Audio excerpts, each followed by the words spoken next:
Y seguimos con la maratón de 3 psiquiatras. Resulta que hay nuevas noticias sobre 3 psiquiatras y no os las conté en el vídeo anterior, así que este es un pequeño short para aclararos todo. A ver, hay algunas personas que afirman cosas muy locas y lo más seguro es que no sean ciertas, pero dentro de poco sabremos las respuestas, ya que telescopios como el Hubble y el James Webb podrán volver a observar a 3 psiquiatras. ¿Por qué antes no lo podíamos ver? Es así de simple. Resulta que 3 psiquiatras estaban en su perihelio. Y diréis, ¿qué es el perihelio? Es el punto más cercano a la estrella, en nuestro caso el Sol, y pasará unos 210 millones de kilómetros, lo que significa 1,4 unidades astronómicas. Os lo explico.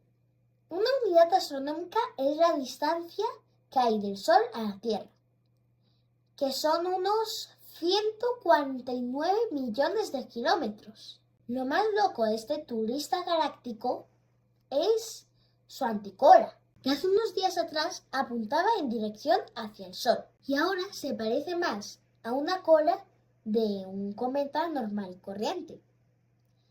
Así que tranquilizaros, aunque bueno, yo ya no sé si esto me tranquiliza o me estreso más.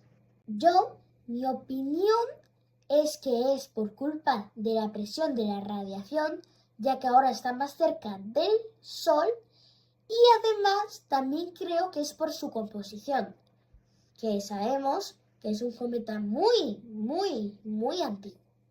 Y esto es un dato bastante curioso.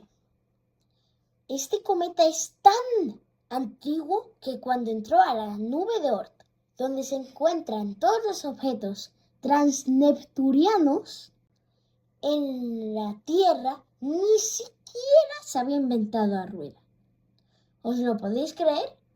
O sea, imaginaros cuánto tiempo ha tardado solo de llegar desde la nube de Oort hasta llegar a nuestro vecindario cósmico. Esta es una oportunidad única para estudiar objetos que vienen de fuera de nuestro sistema solar. Además, ya que este objeto es tan antiguo, nos permite saber cosas sobre la galaxia en sus etapas más jóvenes. De hecho, es que hay quienes afirman que este objeto es más antiguo que nuestro sistema solar. ¿Vosotros qué opináis? Dejádmelo en los comentarios.